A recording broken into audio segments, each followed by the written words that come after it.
KSL News starts now. We take every bomb threat seriously. We have to make sure the schools are safe for our kids. It's happened 3 times in Utah this week alone.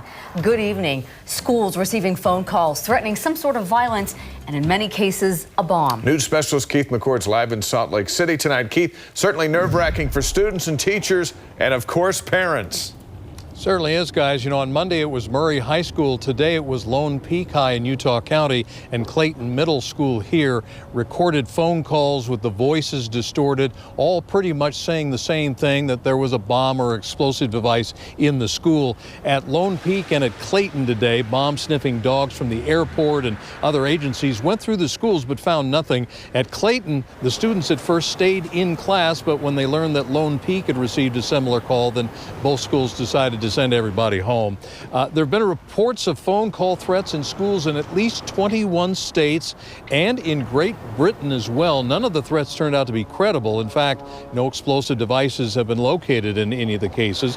Law enforcement agencies think these cases are probably connected in some way, since the calls seem to be saying the same thing and being made at about the same time each day.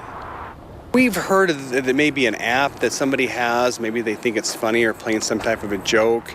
They can spoof their numbers, and so these numbers are coming in as looking at it as an 801 number, but that's easily spoofed, as we well know of. And so this is unfortunate because it's costly to law enforcement, it's costly to the students, their time in school, school administration, and also as well as teachers. Yeah, that said, police agencies in Utah say they take every bomb threat seriously and will check them out thoroughly. Now, if this is the end of the school year prank, nobody's laughing here. The people who are responsible for this, and if they're caught, could face some serious charges here, depending on what they're charged with, what state they're in, that type of thing.